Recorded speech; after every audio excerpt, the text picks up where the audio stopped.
Ladies and gentlemen, please join me in welcoming Canada's Finance Minister, the Honourable Jim Flaherty. You want me to say something or just stay here? Stay here? Second, yeah.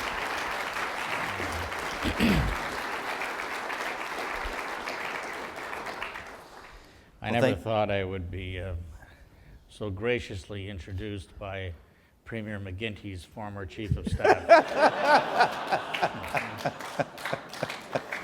But I thank you for that.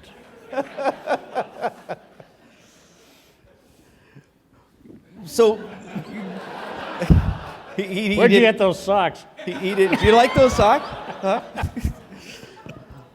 Peter, thank you for introducing the minister. Minister, I think what we have roughly a half hour or so, and so I think what we'd like to do is I'll ask you a couple of questions.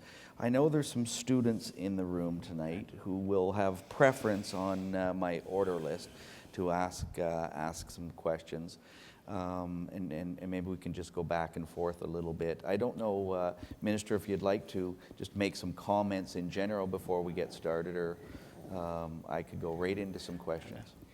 I will, and I'm always short, and I'll also try to be brief. No, I will be. I'll be like 2 or 3 minutes. I can't. The reason I'm not giving a speech is I can't stand them anymore. Yeah. I was giving a speech recently. I got halfway through it, and I thought, I'm bored. Imagine how they feel. So this format, I think, and Allan kindly agreed to follow this format. I think it's more interactive, obviously. And I hope that the students who are here tonight, or I gather only here 4 this evening, will ask whatever you want. And I'll be happy to be responsive. It is a pleasure to be here in Niagara-on-the-Lake. I know you'll find it hard to believe, but it's good to be out of Ottawa. And I live in Toronto. It's good to be out of Toronto. So this is like an oasis, you know. I am happy to be here. Listen, what we've been trying to do, and Kevin Lynch is here, who was the clerk of the Privy Council during a number of these years. When we took office in 2006, we worried about the American deficit and the accumulation of American public debt. And what can Canada do? Well, we can pay down public debt. We can run balanced budgets, which we did. And we paid down about $38 billion of public debt in the first couple of years. And then I remember being with the finance ministers in Australia in 2007. And we were all worried about too much money sloshing around the world, which is also a worry that some of us have today. And then getting back to Toronto in August 2007, and the phone ringing on a Sunday afternoon, Hank Paulson, who at that time was the Secretary of the Treasury, calling me and saying, well, I have good news. We know where the problem is. And the bad news is it's subprime mortgages in the United States. And really since then, since August 2007, we've been pushing back against this tide of difficulty. And we had the crisis, the credit crisis, the crisis in the real economy, the Great Recession, all of that. And it's been said that Canada has done relatively well, and we have.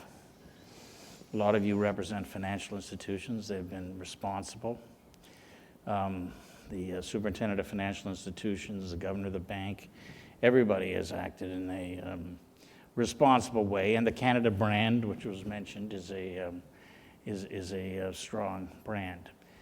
And when we had the fiscal crisis at the end of 2008, the crisis in the real economy, then a decision had to be made. Do we continue to, run balanced budgets for ideological reasons, or do we do what I thought we needed to do, and the Prime Minister obviously agreed, and that is that we would run a big deficit to try to contain unemployment so we would not have many millions of people out of work in Canada, and that we would not, we hoped, have a long, prolonged, deep recession. And so we ran a $58 billion deficit in January 2009, and we're working our way out of that. And we really are working our way out of that. I was looking at some numbers today. It's quite encouraging. And we'll balance the budget in 2015. So the plan is being executed. And it's very important, it seems to me, that governments, when they make choices, have plans that have some depth to them and commitment, and are not just short-term. And you have to show markets and show businesses, members of the Ontario Chamber of Commerce, that there's reason to have confidence in a particular government. And all of you can have confidence in our government in terms of our management of fiscal affairs. And we will balance the budget in 2015. And what we didn't do, and this is a great temptation for federal governments, is you can cut transfers to the provinces. A third of our spending is our transfers to the government of Ontario and all the other provincial and territorial governments for healthcare, education, social benefits, and all that. Not only did we not reduce them, we maintained the agreement to continue to increase them during all this. So we have made these savings internally in the government of Canada. So I'm kind of proud of that, actually. I think we did the right thing. We're on track, and I'm looking forward to crossing the goal line. Thanks. Well, you appear to be well on track. I know while you were minister, a couple of different portfolios in Ontario, you had planted some important seeds, I know, at Mars Discovery and a couple of other important things that you'd done here. So the Ontario economy is really still recovering from the downturn. And what might be your vision or comments around helping to support the strategy that's been put together by many of the people in this room and a number of our members to help Ontario emerge stronger? We had some time before this meeting to go through those 5 kind of strategies. Would you have a comment around how you might be able to support that, or what we might be able to do to accelerate it? Yeah, and we invest a great deal in innovation, research, development, and so on. There are several of our universities in Canada that receive more than half their income from the government of Canada, although we're not supposed to be in the education business. Mm-hmm. But we're very much in the R&D innovation business. Having said that, I met yesterday with our caucus in Ottawa, pre-budget consultation about from British Columbia. There's nothing wrong with resources. There's nothing wrong with natural resources. There's nothing wrong with the mining industry in the province of Ontario. The TSX is the largest mining exchange in the world. We should be proud of that. We should build on that. And sure, you can do the innovative things that are being done at Ryerson and other places, which are terrific, and watch the incubators grow in KW and other places in the province of Ontario. But most countries in the world are envious of the base we have in Canada. And I think, I'm disappointed actually that the development in Northern Ontario is as slow as it is. And it needs to be accelerated. Well, it's an interesting point. I know Noront is in the room with us tonight. We have what many have described as a 100-year opportunity with the Ring of Fire in Northern Ontario, and I know that the federal government has been supportive of that. What role is the federal government doing to ensure that we realize this opportunity? Well, it's probably fair to say that no big development in Canada happens, particularly in the resource section, without some kind of guarantee from the government of Canada, whether it's Muskrat Falls in Newfoundland, Labrador, or something in the Arctic, or the new airport in Iqaluit, and all of these things. I mean, obviously, we're all in this together. Mm-hmm. I was an Ontario cabinet minister for a long time. And I spent 10.5 years in the Ontario legislature until the premier of the day changed the name of the ministry to Meow. What was it? Enterprise, Opportunity, Innovation. And I didn't realize until I got off the phone and I wrote it down that the acronym was MEOW. that should have upset me.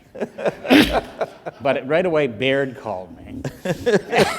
And Baird said, no, you're not in trouble. He said, I'm in worse trouble. I said, why? And he said, I'm the Associate Minister of Francophone Affairs. I said, what's wrong with that? He said, there's no minister. And I said, you can't make this up. No. And so I said, who was the minister? I'd forgotten. He said, me. Those were grim days. So we ran so we both ran federally. There we go. Yeah. Well, and you've prospered Did at that that. answer your question? And so has Canada, yeah. Let me switch gears a little bit before I take questions. In recent weeks, the Prime Minister has announced a comprehensive a trade agreement, really kind of a framework with the European Union for trade. We've talked an awful lot tonight about Asia, and clearly, our biggest trading partner is the United States. We have a trade agreement with South America at the moment. What does this opportunity in Europe look like for us, and how might you counsel or advise Ontario businesses to take advantage of that? I think part of what we held a forum about a week ago on this subject. We think we've got at least some first mover advantage because the United States does not have an agreement right now. What can we do to accelerate our ability to get into other markets? And I commented earlier that less than 7% of our firms are exporting right now. We're going to try to do something to move that along, but might you bring some advice to Ontario businesses? Well, yeah, I mean, and Allan, you're right. I mean, we have a tremendous advantage right now over the Americans. Their political system is not working. And even if President Obama were able to negotiate something, I don't think he could get it through Congress. So we have a window that's a pretty large window there. And Canadian businesses should take advantage. And we also have, obviously English language skills, French language skills, which covers a lot of the EU. And then we have many other persons who speak other languages here in Ontario who could be very helpful. So it's time to get out there and sell, and it's not far away. No. Yeah, we think it's a big opportunity. I might stop with my questions for a moment. Are there any questions from the audience? Where are all those students? Here's a question here. I think we're going to need a microphone, Trevor, if Eva's got one. If you could just introduce your name. Sure, happy to. Thank you, Minister. Dr. Sarah Diamond, President, OCAD University. It seems that in the last budget, you're really looking at consumer needs. You're almost trying to tell industry to look at the economy from the needs that consumers have, and I think that's been particularly pronounced in terms of telecom policy. So I wondered if you could talk a little bit about your government strategy around telecom competitiveness. Seems like a very important part of ensuring that businesses and consumers can access really, both mobile and other kinds of services to grow the Canadian economy. Well, thank you for the question. We do have strong telecom companies, which is a good thing. And it's good to have strong companies. We have great, strong life companies like Manulife and Great West Life and Sun Life and strong banks. These are good things in my point of view, but we want to encourage at the same time some competition. And I've said this before publicly, I'll say it again. I've said it to the CEOs of some of the companies. You can't have these roaming fees that beat up people, right? So you gotta be rational in what you do.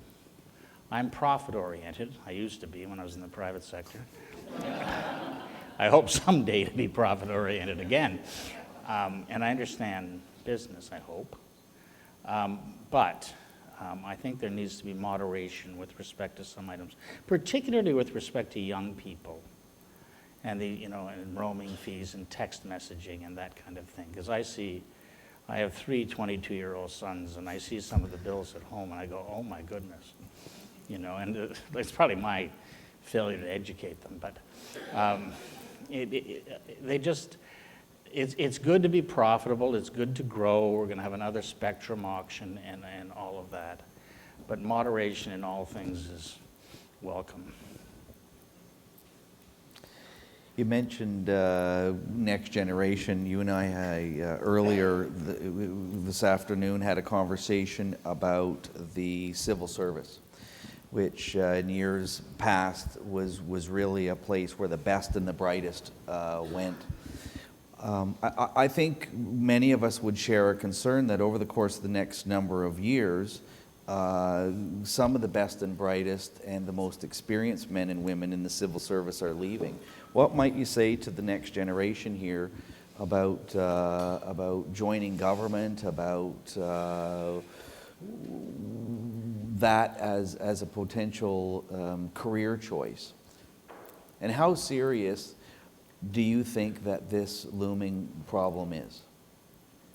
Well, I think it's serious overall in our society. We're going to lose a lot of experienced, smart people in the public service and in the private sector in the next while. I tell you what, two things. I mean, one, I look at my own staff in Ottawa, and they are so bright and so good and so hardworking, it's scary. I mean, like, I think to myself when I go in there, I should quit. Like, they're way better than I am and way better than I was, right?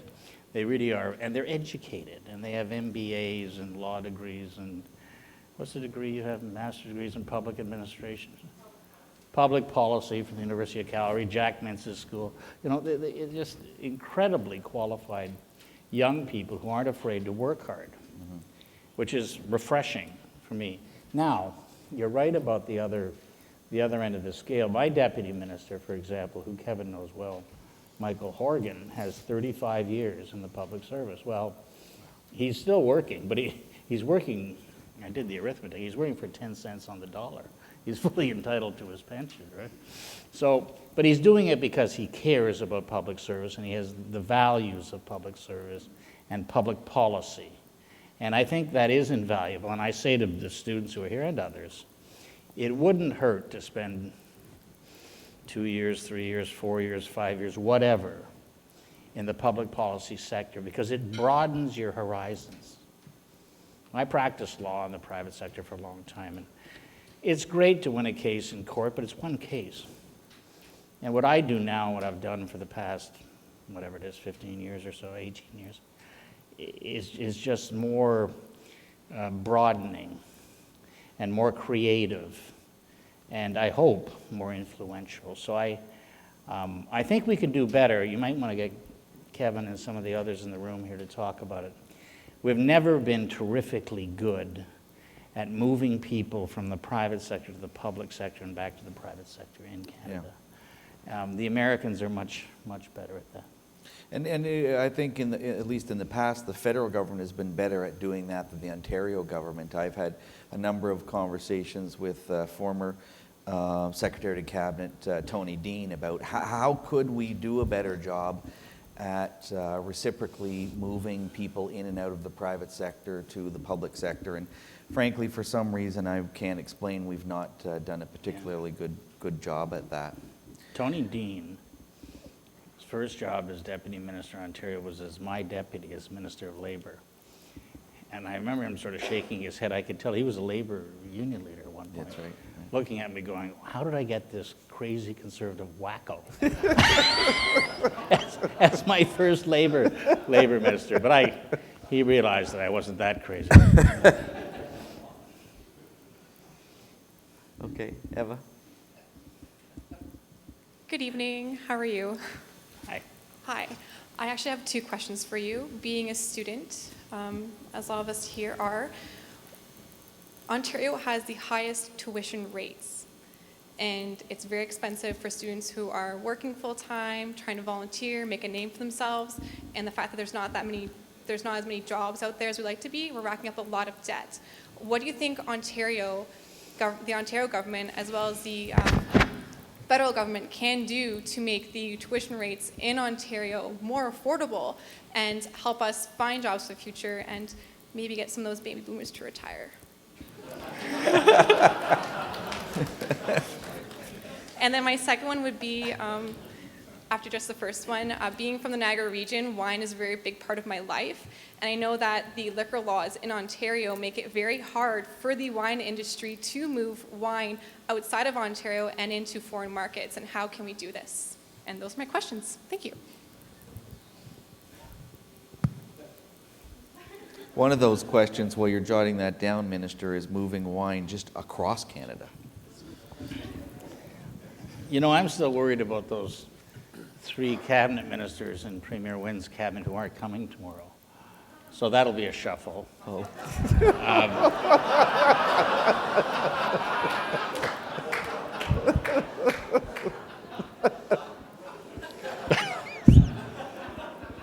Somebody ought to ask Premier Wynn tomorrow. I'm serious. Actually, I'm serious about this. About the wine business, the beer business too. Why can't you have tailgate parties in Ontario? Really? You want to save the Argos? Get some barbecue going. Yeah, I'm telling you, that's right. And no one, you know, we all go to Buffalo. Nothing horrible happens that I've seen. I mean, but anyway, that's about wine. We did do, early on, we did a break for the tax on wine, tariffs on wine, which the wine people really appreciated.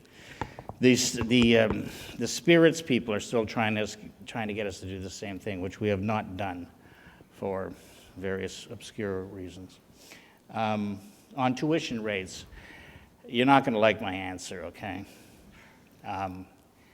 I think there is no greater investment that any young person can make in their whole life than investing in their own education. The key is that they can get money, that loans are available, Canada student loans, whatever. And I don't worry about someone coming out of university owing $20,000 or $30,000. I don't worry about that because they'll work hard and they'll be successful and they'll pay it off and it'll seem as nothing in the future. And it's an investment in yourself. I mean, people go buy cars for that kind of money. I mean, so I've always felt that way, so you probably don't like that answer. I'm sorry. Thank you. Rory? Thank you very much for joining us tonight. I very much appreciate you being here with us. Rory Ring, Sarnia Lambton Chamber of Commerce, and I too would like to complain about tuition rates. The return on investment is about a $2,500 funeral rebate from the provincial government. There's just about much I get out of my family for that. Anyways, we are very much wanting to visit the concept of natural resources. And we look to the federal government to provide us with guidance and policy that really drives the value-added position of the extraction of natural resources as a feedstock into the global economy in high margin, yes, low volume, but high margin, high demand products. Pulling products such as bitumen from out west, and we were honored with having Minister Joe Oliver join us in our community to talk about pipeline progress and gaining access into the export markets. But we need to take that, I think, as a nation and as a province into the next level, which is to add value to that product, to drive advanced manufacturing, to drive innovation within the conversion of natural resources into value-added product. Can you speak to a little bit about what the government's vision is for Canada in the extraction and conversion of natural resources as a primary economic driver for the future? Exports, which means pipelines. Thank you. Yeah, that's good. But the exports, the export though of just strictly value added being perceived as within the oil industry of gasoline, diesel, and jet fuel, we need to be able to extract the derivatives from those primary products to provide inputs into pharmaceuticals, Sure. plastics, those type of things that are driving in the Asian markets consumer growth. Sure, and I just met with Premier Wall the other day and last week in Saskatchewan, and they're doing all kinds of innovative things with potash. As you know, they have more potash, I think, than any other region in the world. there. We have a huge oil refinery in St. John, New Brunswick. We have a deep water port there, which is ice-free, 12 months a year. We need to take advantage of what we have in this country and refine. I agree with you, refine in this country, fabricate in this country, do all of those things in this country, but we have to be open-minded about what can be done, and we cannot be narrow, and we cannot, be frank with you, we can't be silly about things like pipelines. I mean, pipelines are a lot safer than running oil around the country on trains or trucks. Thank you.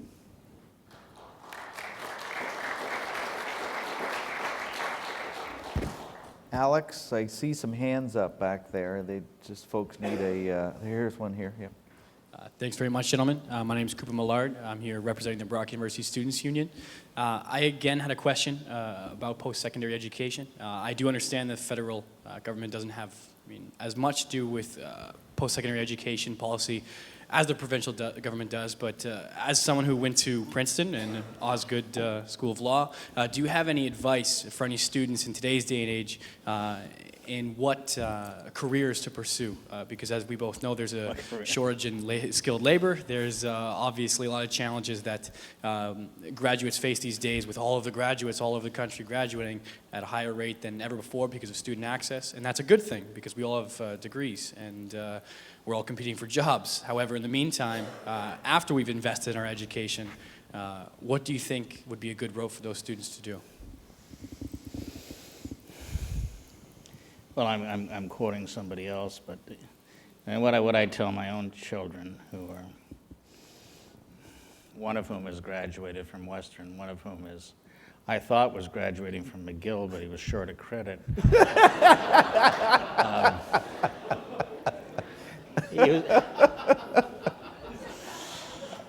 It turns out my wife didn't even tell me. He's going to do another year. No, he's not doing another year. It's too expensive, as you pointed out. No, it turned out in first year at McGill, no one should go to McGill. It's too dangerous. I mean, Montreal is too much fun. And he was dating a girl from Italy, and so he dropped his English literature course and took a course in Italian. Of course, the relationship blew up. The Italian course blew up, and he's short of credit. And he forgot to pick it up over 3.5 years. That has nothing to do with anything. About careers, I don't think there is a career recommendation. In my time, everybody wanted to go to medical school or law school or go get an MBA and all that. And I'm not sure that matters so much anymore. We got tons of lawyers. Actually, we have quite a few doctors. And we have lots of MBAs and so on. I would choose something that you like to do and try to get somebody to pay you for it. Seriously, and that's where I see happy people. Stress comes from doing something you don't want to do. And it doesn't matter how much you get paid. You're not going to be happy. And a lot of people are happy doing jobs that maybe don't pay that much money, but give them satisfaction, give them joy, whether it's in the private sector or the public sector. That's great advice. Tomorrow you'll hear from Sheldon Levy. We would probably encourage you to go start a company or do something like that on your own. So I'm just mindful, I'd like to get in a couple of quick questions before we go. This young man's been waiting here for quite some time, and then here, and then one over here. My name is Gonzalo Piñeros. Thank you for being here, Jim. I did my undergrad at the University of New Brunswick in electrical engineering. Right now I'm doing my master's in engineering and public policy. I'm actually from St. John, New Brunswick, so I know what the pipeline means to the community. It means money, more jobs, development. But same as the shale gas explorations in New Brunswick. Yeah. But what role does sustainability play in your financial decisions? I mean, if we know that there is shale gas in the rock for the next 15 years, what do we have to do it now and put certain communities at risk or take some risk instead of waiting, let's say, 5 or 10 years? and develop that shale gas down the road, I mean, we're still going to have 15 years. So if we wait a year, we're going to have 16 years. If we wait another year, we're going to have 17 years down the road. So what does sustainability mean to you when making these sort of decisions and dealing with the First Nations and environmentalists versus the economic drive? Right. I mean, first of all, it's a decision for the government of New Brunswick. It's not a decision for the government of Canada. Having said that, I don't think that we should sit back and wait for everyone else in the world to go ahead and do something and make sure it's okay. I mean, that's a description of a loser country to me.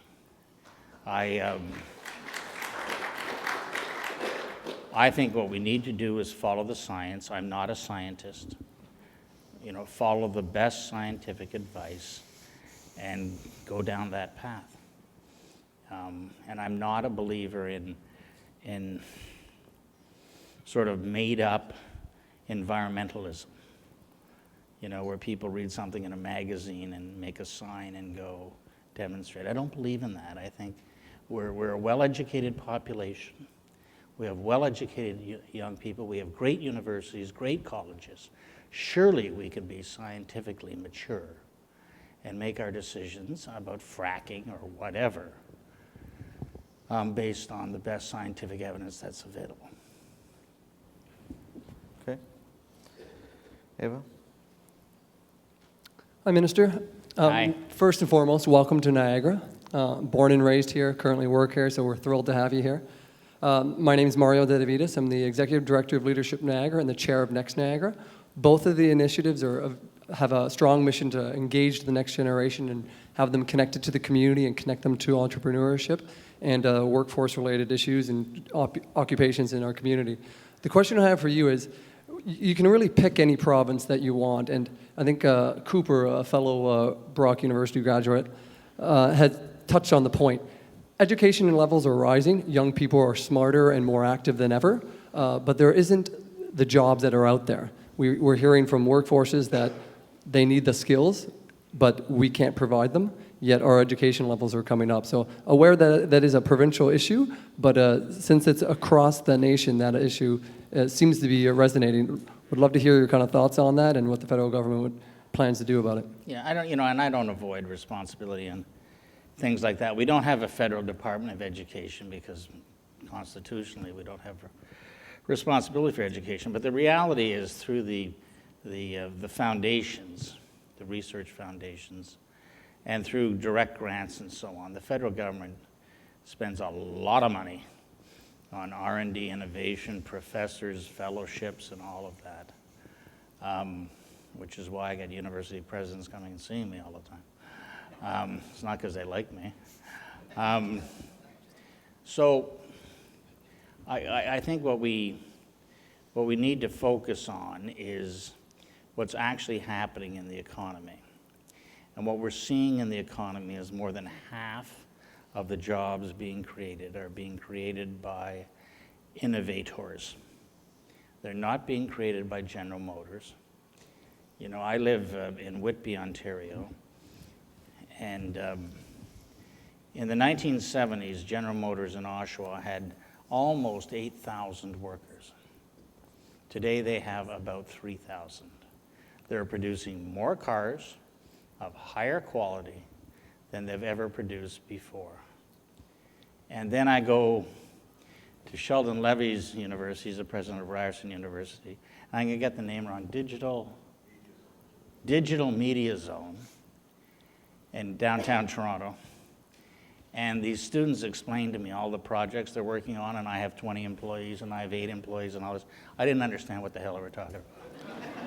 But it doesn't matter, right? Whether I understand or not, what matters is that they're being innovative and creative and being given the opportunity through Ryerson to do that. That seems to me to be where our economy is going, an innovative, fast-moving, smart economy. That's good. There's one here and one at the back, and I think that's going to get us close to the top of the hour. Good evening, Mr. Minister. Bonsoir. My name is Eric Prudhomme, Director of Public Affairs, Eastern Canada for Enbridge Pipelines. Yeah. Please don't quit. And being from Montreal and working in Quebec, Niagara also seems like an oasis some days. We talked earlier about business opportunities abroad, but we do have historically done a lot more trade in provinces, north-south. But we do have amazing markets next door and not as much trading between provinces east to west.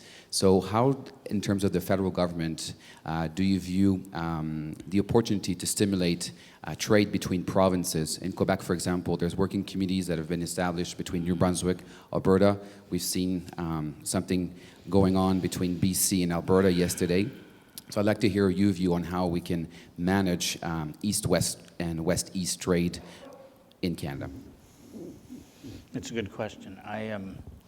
We've been having this battle for years. I mean, in 1999, when I was or 98, whenever it was, I was the Minister of Labor in Ontario, we got into a big fight with Quebec about free movement in the construction industry, right?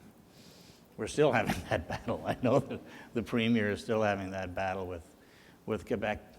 So there's a lot of negatives there. I mean, the wine business is ridiculous. Not being able to, here we are in Niagara, not being able to move wine around the country easily, and beer, and there's a lot of silliness there.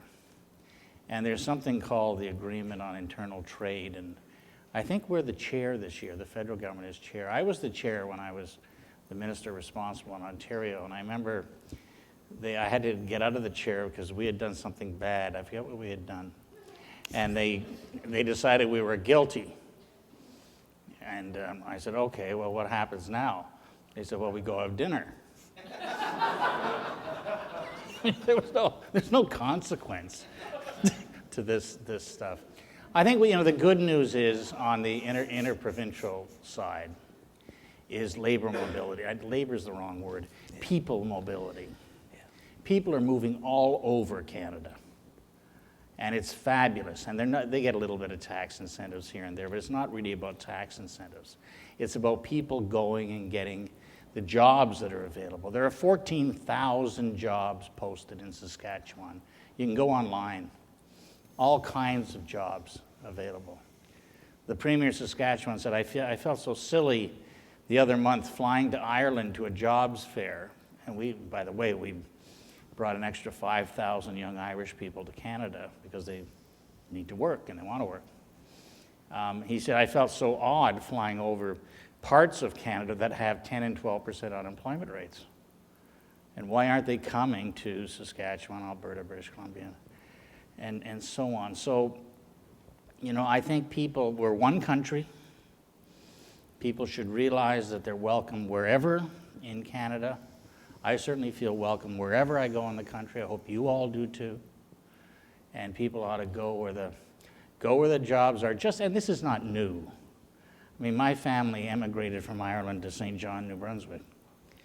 And then the lumber business, the pulp and paper business, wasn't so good at one point. And my father went out to Vancouver in British Columbia. You go where the jobs are, right?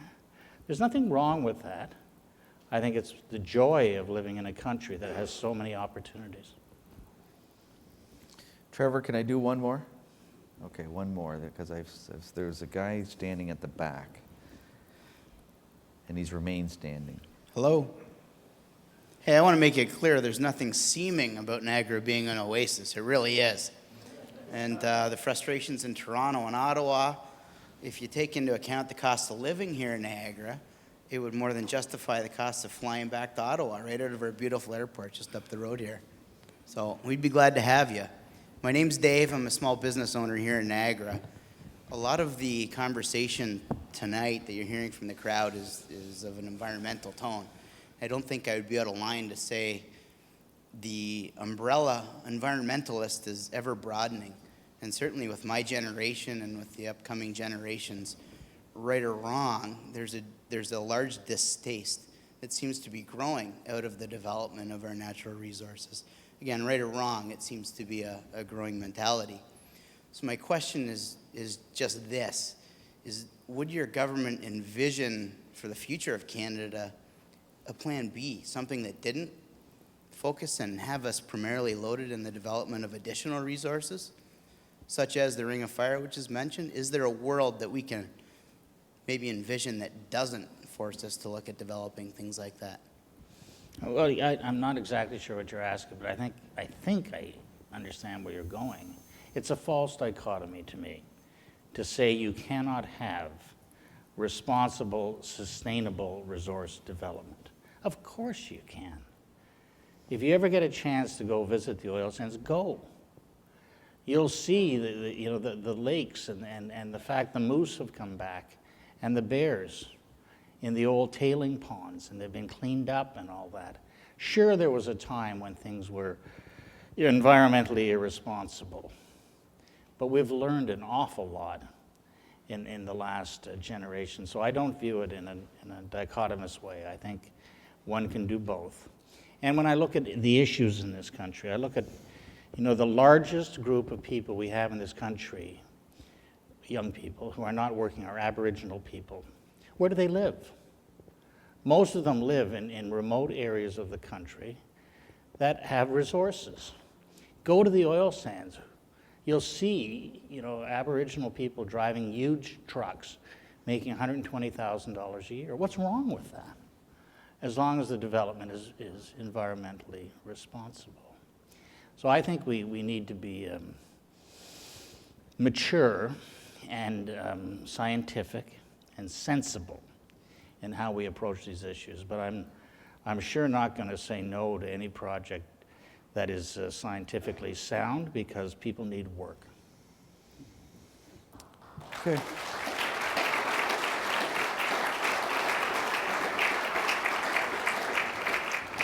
On that note, Minister, I want to thank you. I recognize just how busy your schedule is. Yeah. He came from Ottawa this morning and got here, or late this afternoon, and got here late in the afternoon. I know you have an early morning tomorrow. I genuinely want to thank you for all that you've done for Ontario and what you've done in your portfolio in Ottawa. You truly are a great Canadian. I've had an opportunity to participate in a charity that this minister has been involved in with his wife for well over a decade. It's called the Abilities Center in Whitby, and it's something that I first caught wind of around about a decade ago. And this minister and his wife, Christine, had a vision to build something truly remarkable for Ontarians. And just in the last week, we had an opportunity to have dinner there and celebrate in something that is now physical, real, and benefiting Ontarians. And I think that underscores the dedication that this man has brought to Ontario and Canada. And for being here tonight, I want to say thank you and wish you well. Thank you.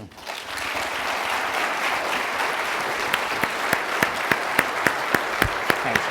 Thank you.